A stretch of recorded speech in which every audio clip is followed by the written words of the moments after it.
नमस्कार साथियों, स्वागत है आप सभी का हमारे YouTube channel Uttarakhand exam point पर। दोस्तों, पिछली वीडियो में हमने आपको हिंदी भाषा का सबसे महत्वपूर्ण टॉपिक वर्णमाला पढ़ाया था। उम्मीद है आप सभी को यह पसंद आया होगा। दोस्तों, अब जो हमारा टॉपिक शुरू होने वाला है वह हिंदी का सबसे महत्वपूर्ण टॉपिक है और यूके एसएससी की हर परीक्षा में यहाँ से 1 नंबर बनने की संभावना ज़रूर होती है। और कई बच्चे इसे सबसे कठिन टॉपिक में से एक मानते हैं, पर मैं आपको बता दूं कि यह हिंदी भाषा का सबसे कठिन टॉपिक नहीं है। हिंदी भाषा का जो सबसे कठिन टॉपिक होता है वह होता है वाक्य शुद्धि। वाक्य शुद्धि सबसे कठिन टॉपिक होता है। अब आप पूछेंगे ये क्यों होता है? क्योंकि वाक्य शुद्धि एक ऐसा टॉपिक है जिसके लिए आपके सारे टॉपिक क्लियर होने चाहिए। आपके संज्ञा, सर्वनाम और आपके क्रिया, आपको सबका नॉलेज होना ज़रूरी है। तो चलिए शुरू करते हैं आज का ये टॉपिक, संधि। सबसे पहले है संधि। संधि की परिभाषा। संधि कहते किसे हैं? संधि एक यौगिक शब्द है जो सम प्लस धी से बनकर आया है। ठीक है, ये एक व्यंजन संधि का उदाहरण है। संधि शब्द का अर्थ है जोड़ना।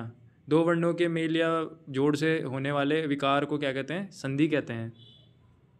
जैसे राम प्लस अनुज, सत प्लस गति, मना धन हर। तो राम प्लस अनुज जुड़ेगा तो रामानुज बनेगा।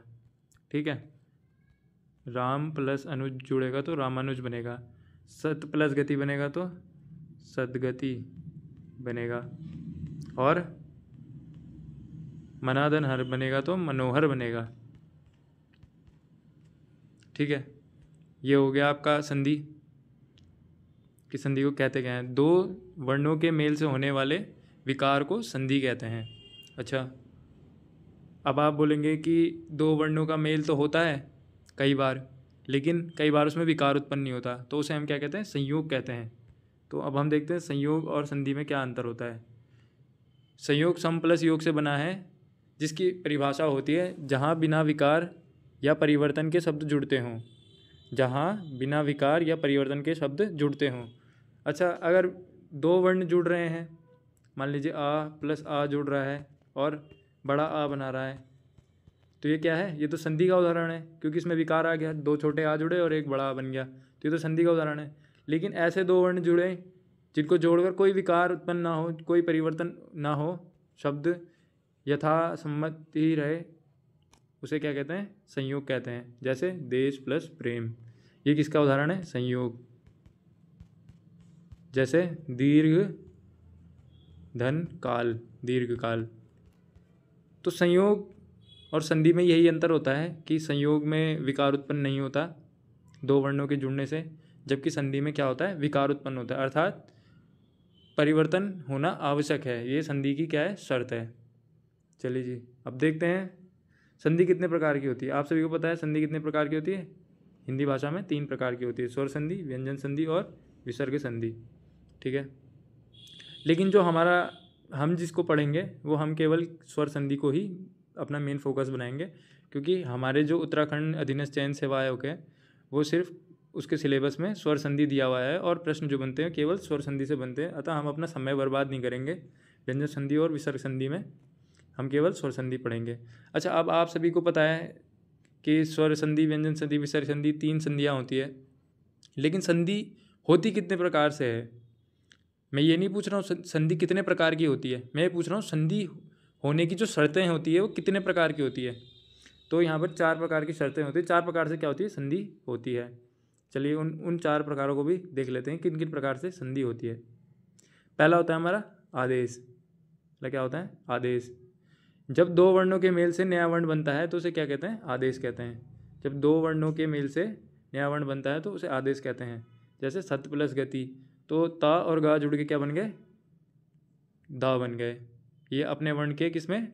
अपने वर्ग के तीसरे वर्ण में परिवर्तित हो गया, तो यहाँ पे क्या हुआ? तीसरे वर्ण का आदेश हो गया। हम इसे परिभाषा के रूप में कैसे बोलेंगे कि ता वर्ण जो है वह अपने वर्ग के तीसरे वर्ण में आदेशित हो गया है, आदेश हो गया है। ठीक है, फिर आता है आगम। आगम का अर्थ क्या है? धन के स्थान पर नए वर्ण का आ जाना। आगम में क्या होता है? आगम का अर्थ है आ जाना। आगम का अर्थ क्या है? आ जाना। तो धन के स्थान पर नए वर्ण का आ जाना, जैसे वि धन छेद, ये विसर्ग संधि का उदाहरण है, वि धन छेद। तो इसमें विच्छेद बन जाएगा। तो विच्छेद जब हम लिखते हैं तो इसमें हम आधा चा भी तो जोड़ते हैं। तो ये जो आधा चा है ये किसका उदाहरण है? यह आगम का उदाहरण, क्योंकि यहाँ पे एक नया वर्ण आ चुका है। ठीक है। फिर होता है लोप। लोप का अर्थ क्या होता है? गायब हो जाना। लोप का अर्थ क्या है? किसी वर्ण का संधि करते समय हट जाना, जैसे प्राणिन धन विज्ञान। प्राणिन धन विज्ञान क्या बना? प्राणी विज्ञान। तो इसमें जो ना है उसका क्या हो गया? लोप हो गया है। ना का लोप हो गया। तो लोप का अर्थ क्या हो जाना? गायब हो जाना या हट जाना। तो किसी वर्ण का संधि करते समय हट जाना वो क्या कहलाता है? लोप कहलाता है। अब कहलाता है प्रकृति भाव। प्रकृति भाव कुछ कुछ संयोग जैसा होता है, लेकिन इसके नियम अलग होता है। संयोग में हमने देखा कि दो वर्ण जुड़ते हैं लेकिन उनका विकार उत्पन्न नहीं होता। प्रकृति भाव में यथारूप होती है और यथारूप संधि होती है, और वैसे ही उनका विच्छेद होता है, जैसे प्रातः काल। प्रातः काल भी एक संधि शब्द है। प्रातः काल क्या है? एक संधि शब्द है। और ये जब जुड़ेगा तो वैसे ही जुड़ेगा, और इसकी जो संधि विच्छेद होगी वो ऐसे ही होगी। ठीक है। तो अब हम स्वर संधि पढ़ने जा रहे हैं।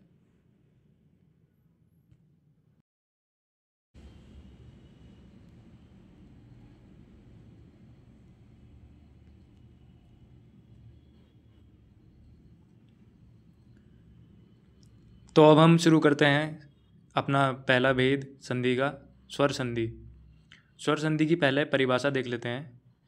दो स्वरों के परस्पर मेल से होने वाले विकार को स्वर संधि कहते हैं। अर्थात स्वर संधि में किसका मेल होगा? स्वरों का मेल होगा। स्वर संधि के 5 उपभेद होते हैं: दीर्घ स्वर संधि, गुण स्वर संधि, वृद्धि स्वर संधि, यण स्वर संधि और अयादि स्वर संधि। यहाँ पे 5 भेदों का उल्लेख किया हुआ है। ठीक है। तो अब हम देखते हैं दीर्घ संधि की पहचान क्या होगी। दोस्तों, हम जो संधि पढ़ने जा रहे हैं वो बिल्कुल ही मज़ेदार ट्रिक से पढ़ने जा रहे हैं, तो आप सभी अभी घबराएं ना। सबसे पहले हम देखते हैं दीर्घ संधि के जो पहचान वाले मात्राएं होती है वह कौन कौन सी होती है। तो सबसे पहले बड़ा आ, बड़ा ई, बड़ा ऊ और री, ये 4 मात्राएं अगर कहीं पे आपको दिखे तो वह दीर्घ संधि का उदाहरण होता है। गुण स्वर संधि के उदाहरण के लिए जो मात्राएं होती हैं वह ए, ओ और अर होती है।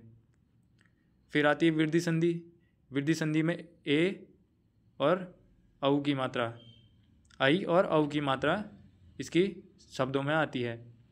यण संधि के उदाहरण में या, व और रा से पहले क्या आता है? आधा वर्ण आता है। या, व और रा से पहले आधा वर्ण आता है। ठीक है, यण संधि में। और अयादि संधि में क्या आता है?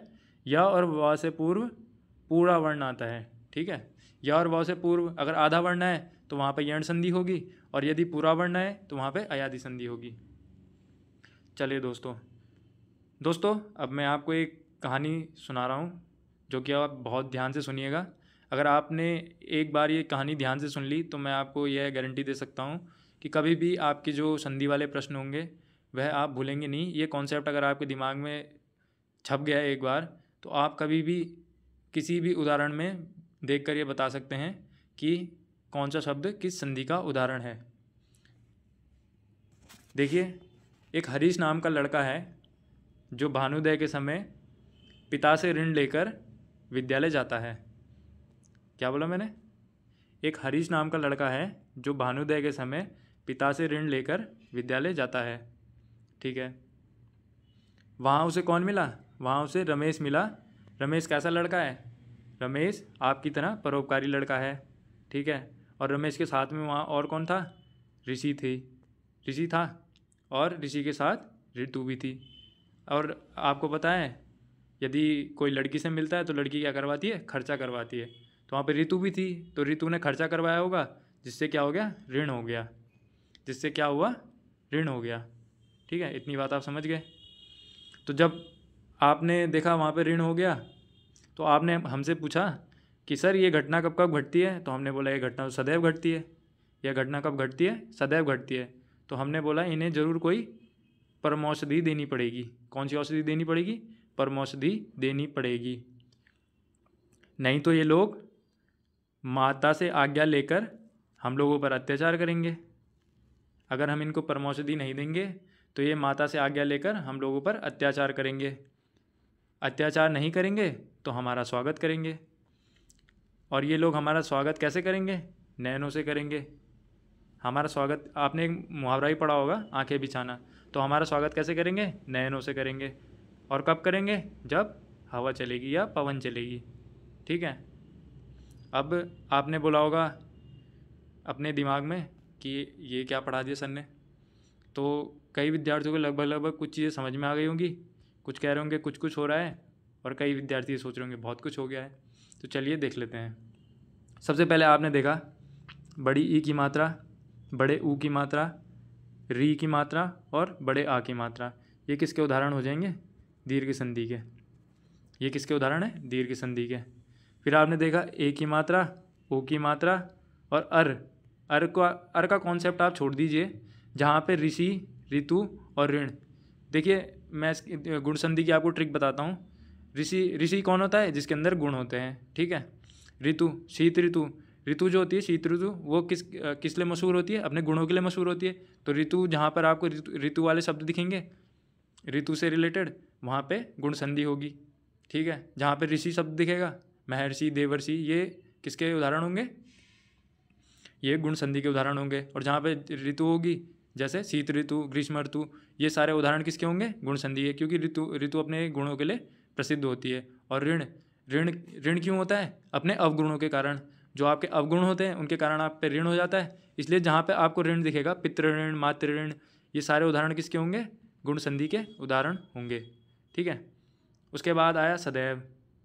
ये किसके उदाहरण होंगे? ये है वृद्धि संधि के उदाहरण। सदैव, यहाँ पे देखा आपने आई की मात्रा है और यहाँ पे औ की मात्रा है परमौषध में। ये किसके उदाहरण होंगे? ये वृद्धि संधि के उदाहरण है। ठीक है। ये गुण संधि का है और ये वृद्धि संधि के उदाहरण है। फिर आपने देखा मात्राज्ञा, अत्याचार और स्वागत। और मैंने आपको अभी पीछे वाली स्लाइड में जो बताया था, मैंने आपको बताया था कि अगर या और वा और रा से पूर्व आधा वर्ण आए तो वहाँ पे यण संधि होगी। तो आप यहाँ पे देख रहे होंगे मात्राज्ञा है, तो आपको पता, मैंने पिछली वीडियो में बताया था जो त्रा वर्ण होता है वह आधा ता और रा से मिलकर बनता है। तो इसका मतलब यहाँ पे रा तो है, तो रा से पहले आधा वर्ण आया। ठीक है।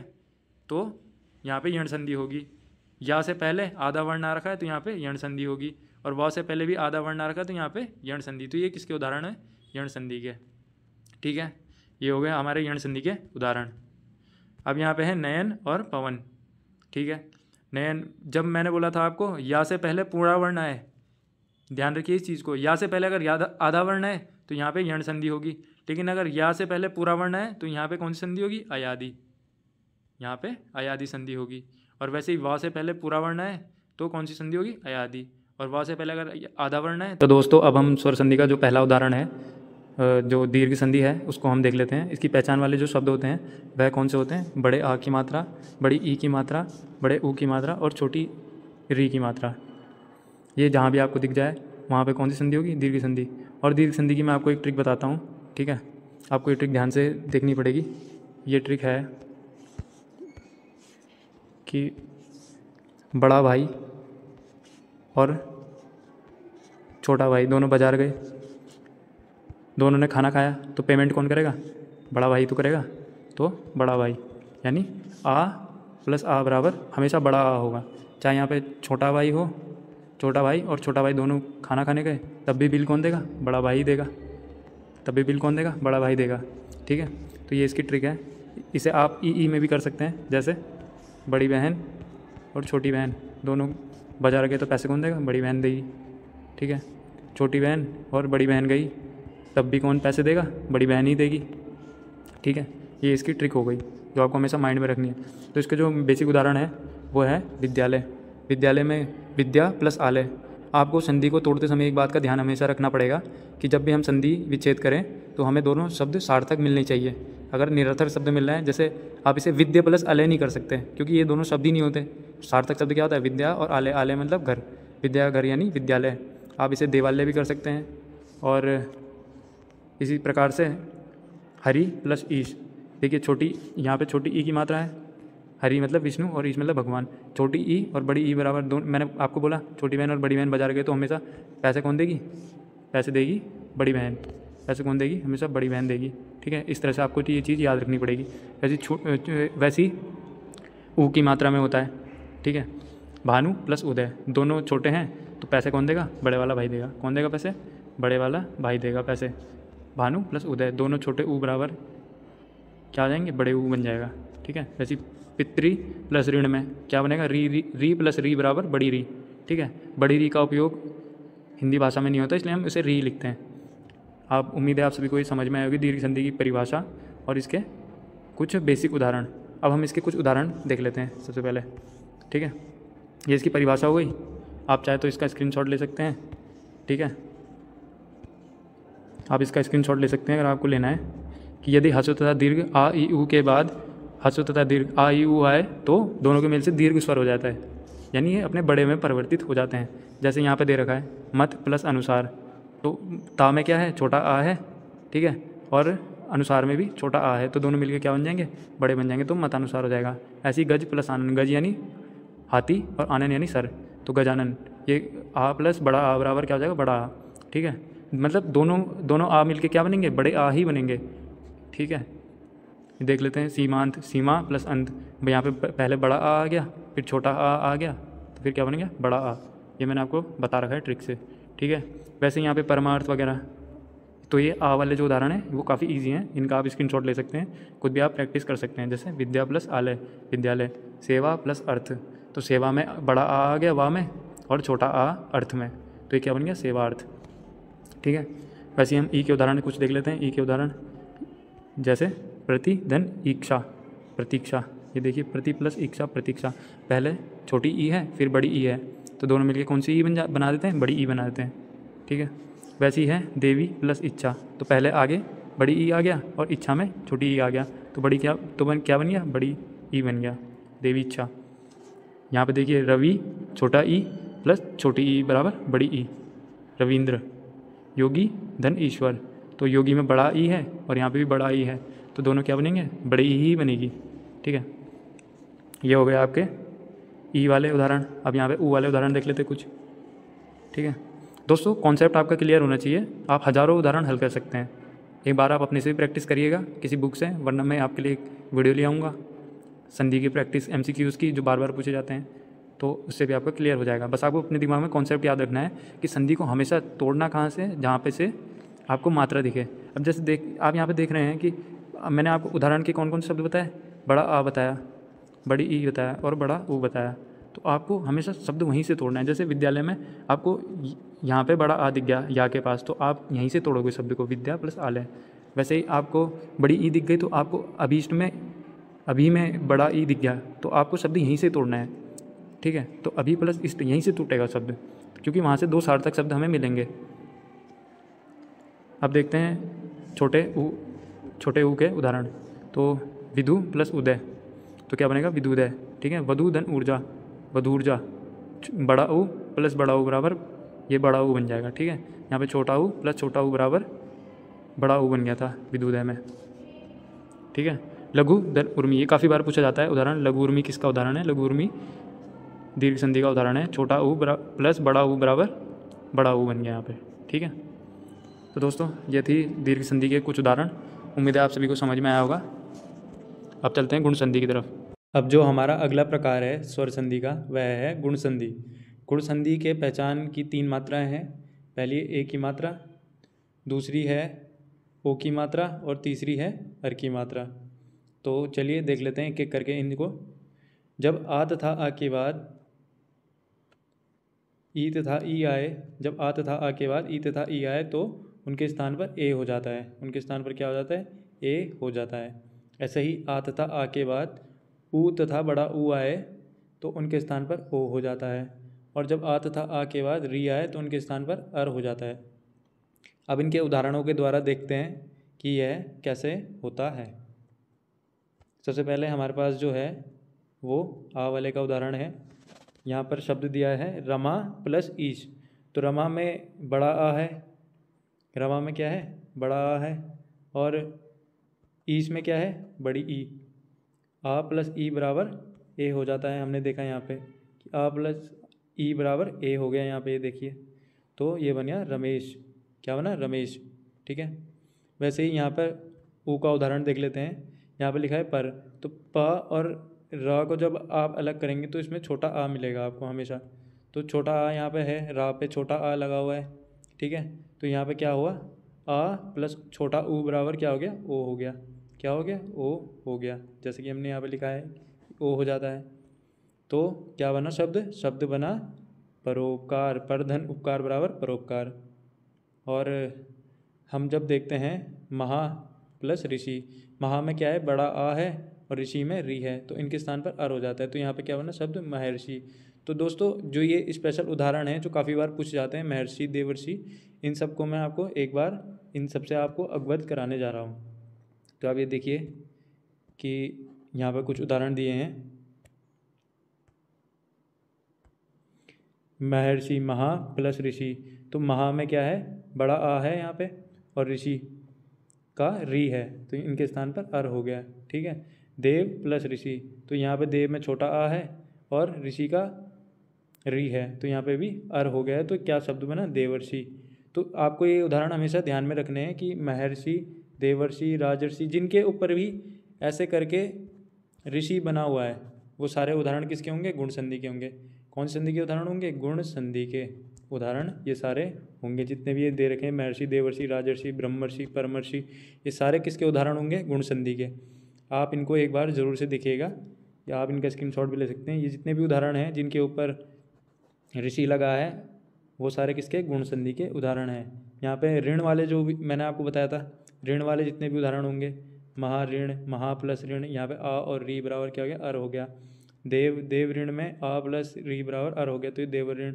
और जैसे ऋतु वाले जितने भी उदाहरण होते हैं, शीत ऋतु, ग्रीष्म ऋतु, वो सारे किसके उदाहरण होते हैं, गुण संधि के। चलिए अब हम कुछ उदाहरण देख लेते हैं गुण संधि के। सबसे पहले तो हम इसकी परिभाषा देख लेते हैं। आपको अगर स्क्रीनशॉट लेना आप ले सकते हैं।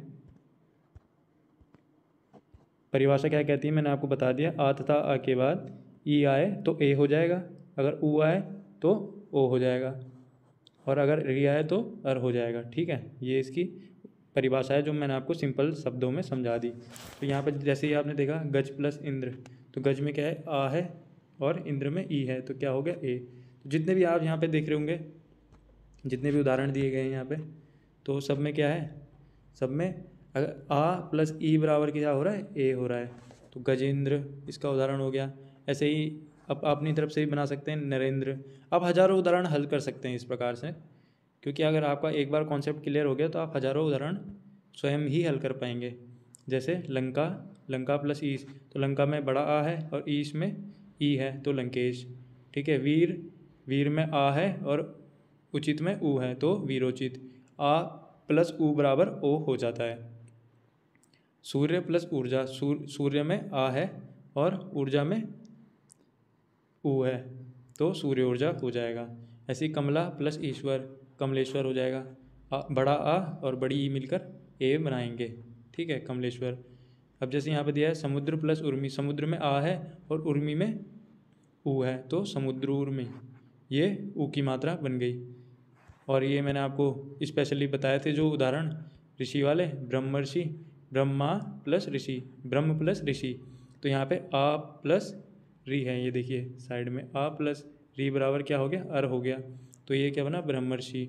वैसे ही राजर्षि, मैंने आपको बताया जितने भी ऋषि और ऋण और ऋतु वाले उदाहरण हैं आप बिल्कुल ध्यान से सुनिएगा, ये सारे गुण संधि के उदाहरण हैं। चलिए अब अपने नेक्स्ट पार्ट की तरफ चलते हैं जो कि है यण संधि। दोस्तों यण संधि का अवलोकन करने से पहले जो हमारा एक छोटा सा टॉपिक है वृद्धि संधि का, वह हम देख लेते हैं। तो हम वृद्धि संधि को देखते हैं। वृद्धि संधि की जो पहचान वाली मात्राएं हैं वह बहुत ही सिंपल है, दो मात्राएं होती है, एक तो ऐ की मात्रा और औ की मात्रा, ये दो मात्राएं वृद्धि संधि की पहचान की होती हैं। तो इसकी परिभाषा क्या कहती है, तो ये वृद्धि संधि कहती है कि आ तथा आ के बाद यदि ए या आई दोनों में से कोई भी आए तो क्या आ जाएगा, आई हो जाएगा। क्या होगा, आई हो जाएगा। बहुत ही सिंपल है। आ तथा आ के बाद अगर आपको कहीं भी ए या आई दिखे तो हमेशा बड़ा वाला आई हो जाएगा, और ऐसे ही अगर ओ और औ दिखे तो हमेशा क्या दिखेगा, क्या होगा, औ हो जाएगा, ठीक है। आ तथा आ के बाद ओ या औ आए तो औ हो जाएगा, और ए और आई आए तो आई होगा, ठीक है। अब उदाहरण देख लेते हैं एक एक। देखिए यहाँ पे सदा प्लस एव, तो सदा में क्या है, आ की मात्रा है, ठीक है। सदा में काय की मात्रा है, आ की मात्रा है, और एव में छोटा वाला ए है, ए में ए है, तो क्या बना, आई, तो ये क्या बना, सदैव। दो मात्राएं हो गई। और परम धन औषध, औषध में ओ है और परम में आ है, तो क्या बना, औ बन गया, क्या बना, औ। तो दोस्तों इसकी एक मैं आपको सिंपल सी ट्रिक बता रहा हूँ कि जहाँ पर भी आपको डबल मात्राएं दिखे, जहाँ भी आपको ऐसे करके डबल मात्राएं दिखे, चाहे वो ए की हो और चाहे वो औ की हो, ये डबल मात्राएं दिखे, वहाँ पर आप टिक कर दीजिएगा वृद्धि संधि को, ठीक है। इसके कुछ उदाहरण हम अब देख लेते हैं। तो परिभाषा मैंने आपको बता दी कि आ तथा आ के बाद अगर ए आए या आई आए तो आई हो जाएगा, और ओ या औ आए तो औ हो जाएगा, ठीक है। तो अब उदाहरण देख लेते हैं। लोक धन ऐषणा, तो का में छोटा आ है और ए है, ऐषणा में तो आई हो जाएगा। तो मैंने आपको जैसे बता रखा है ट्रिक से मैंने आपको बताया है कि जितने भी मतलब दो मात्रा वाले शब्द होंगे, देखिए इन सब में दो मात्राएं, सब में दो मात्राएं, तो जितनी भी दो मात्राएं वाले उदाहरण आएंगे आपके पास छांटने के लिए कि इनमें से किस शब्द में वृद्धि संधि है, या मान लीजिए शब्द दे दिया कि जलौध में कौन सी संधि है बताइए, तो आपने देख लिया डबल मात्रा है, आप वृद्धि संधि को टिक कर दीजिएगा। जितने भी डबल मात्रा वाले शब्द आएंगे वो सारे किसके होंगे, वृद्धि संधि के, ठीक है। जैसे वन धन औषध, तो वन में क्या है, आ है, और औषध में औ है, तो वनौषध, ठीक है। महाउदार्य, ये काफ़ी बार पूछा जाता है। महा में क्या है, बड़ा आ है, ठीक है, और औदार्य में औ है, तो क्या बन जाएगा, औ बनेगा, तो महोदार्य, ठीक है। अब देखते हैं यण संधि।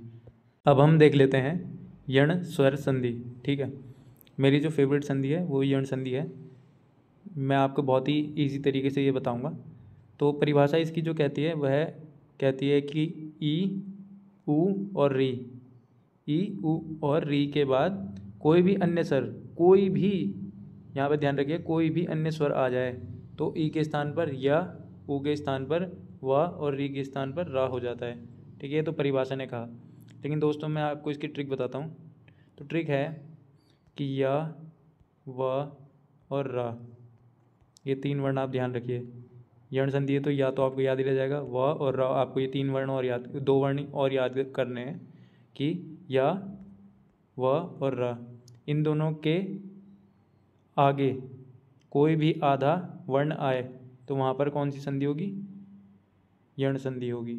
अब आप बोलोगे कैसे, तो अब देखते हैं। पहला उदाहरण है गति प्लस अवरोध, गति प्लस अवरोध। अब आपने सीधे यहाँ पे देखना है शब्द कौन सा बना है, शब्द बना है गत्यवरोध। शब्द क्या बना है, गत्यवरोध। आपने देखा या से पहले आदता है, तो आपने बिना देखे यण संधि को टिक कर देना है।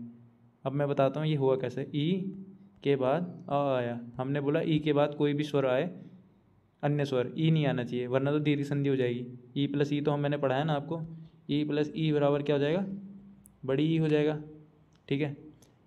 तो ई के बाद समान स्वर नहीं आना चाहिए, असमान स्वर आना चाहिए, कोई भी अन्य स्वर। तो यहाँ पर क्या बना, गत्यवरोध। तो आपने देखा या से पहले क्या है, आधा ता है, ठीक है। आपने देखा यहाँ पे या से पहले व्याकुल में आधा वा है, तो वी प्लस आकुल, ठीक है, वी प्लस आकुल हो जाएगा। यहाँ पे ई है और यहाँ पे बड़ा आ है, तो क्या बना, व्याकुल। अब देखा आपने, अब इसके अन्य उदाहरण हम देख लेते हैं। जैसे वा वाला कोई उदाहरण देखते हैं। ये मध्वारी वाला, मध्वारी में क्या है, मधु प्लस अरी,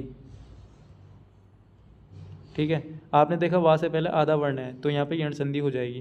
तो ये ट्रिक आप सब में लगा सकते हैं। अब जैसे आपने देखा मात्र इच्छा, मात्र उपदेश, तो आपको त्रा का कॉन्सेप्ट भी मैं आपको बता देता हूँ। जो त्रा वर्ण होता है, मैंने आपको बताया है वर्णमाला वाली क्लास में, त्रा जो वर्ण होता है वो किससे बनता है, आधा ता और रा से मिलकर बनता है। रा पूरा होता है और ता आधा होता है। इसका मतलब त्रा में कहीं ना कहीं रा के आगे आधा वर्ण जरूर आ रहा है। तो जितने भी मात्राज्ञा पितृइच्छा वाले शब्द हैं ये सब किसके उदाहरण हैं? यण संधि के। ठीक है दोस्तों, कॉन्सेप्ट हमेशा अपने दिमाग में रखना, यह व और रा से पहले अगर आधा वर्ण आए तो हमेशा यण संधि होगी। अब हमारा जो अंतिम उदाहरण है स्वर संधि का देख लेते हैं, अयादि संधि। दोस्तों अब हमारा जो पांचवा और अंतिम उदाहरण है स्वर संधि का वह है अयादि संधि। अयादि संधि की परिभाषा क्या कहती है? यदि पहले शब्द के अंत में ए ऐ या ओ औ आए और जो दूसरा शब्द है उसके प्रारंभ में कोई भी अन्य स्वर आ जाए। अभी तो हमने देखा कि अंत में ई और ऊ आए तो ई को या हो जाएगा और ऊ को वा हो जाएगा यण संधि में। और यहाँ पे क्या बोल रहा है? ए और ओ का खेल है सारा। तो उनके स्थान पर ए को अय, ऐ को आय, ओ को अव और औ को आ हो जाता है। क्या होता है? ए को अय, ऐ को आय, ओ को अव और औ को आ हो जाता है। तो सीधी सी जो इसकी ट्रिक है वो मैं आपको बता देता हूँ। इतना आपको डीपली पढ़ने की ज़रूरत नहीं है, आपको बस उदाहरण से देखकर टिक मारने आनी चाहिए और आपका जो ऑप्शन होना चाहिए, जो उत्तर होना चाहिए वो सही होना चाहिए। क्योंकि आपका पेपर जो है वो MCQs टाइप है, आपका पेपर MCQ वाला है। अगर हाँ सब्जेक्टिव पेपर होगा, जो मेंस की तैयारी करते हैं UKPSC मेंस या UPSC के लिए जिनका ऑप्शनल हिंदी है, वो तो पूरा डीपली पढ़ के जाएंगे। लेकिन आपको तो सिर्फ टिक करना है और एग्ज़ाम निकालना है, 1 डे एग्ज़ाम। तो मैं आपको इसकी ट्रिक बताता हूँ। इसकी ट्रिक है कि मैंने आपको बताया जो या, व और र ये तीनों वर्ण हैं, इनके पहले अगर आधा वर्ण आए तो कौन सी संधि होगी? यण संधि होगी। लेकिन यदि पूरा वर्ण आए तो कौन सी संधि होगी? अयादि। तो कौन सी संधि होगी? अयादि संधि। देख लेते हैं कैसे। तो यहाँ पे देखा आपने शयन, शयन में क्या है? श यन, या से पहले क्या है? पूरा वर्ण है, तो यहाँ पे अयादि संधि हो जाएगी। ठीक है। और अगर आप इसे तोड़ना चाहें तो आप तोड़ भी सकते हैं, जैसे यहाँ पे इन्होंने दे रखा है शे प्लस अन्न। तो यहाँ पे हमने देखा कि ए के बाद कोई भी अन्य वर्ण आए, अन्य में आ भी आ सकता है, ई भी आ सकता है। तो यहाँ पे आ आया है तो क्या बना? या बन गया, आया। ऐसे ही आप देख सकते हैं गायक। तो गायक में क्या है? गै। तो गै ऐ की मात्रा है तो आय, ऐ का आय बना। ठीक है। तो क्या? तो गायक बना, इसलिए गायक बना, ना कि गयक। गयक, गयक तो कोई शब्द ही नहीं होता। और गयक इसलिए भी नहीं बना क्योंकि छोटा ए नहीं था, बड़ा ए था। तो दोस्तों ये था आपका संधि वाला टॉपिक, जो कि मैंने पूरी कोशिश की है कि आपको एक एक स्टेप समझ में आए। उम्मीद है आप सभी को ये बहुत ही अच्छा लगा होगा सेशन संधि वाला। अगर आपको मेरी वीडियो पसंद आ रही है तो आप इस वीडियो को लाइक कर सकते हैं और अपने दोस्तों तक भी शेयर कर सकते हैं। हमारी ये हिंदी की सीरीज़ कंटिन्यू रहेगी। मिलते हैं अगली वीडियो में। जय हिंद, जय भारत, जय उत्तराखंड।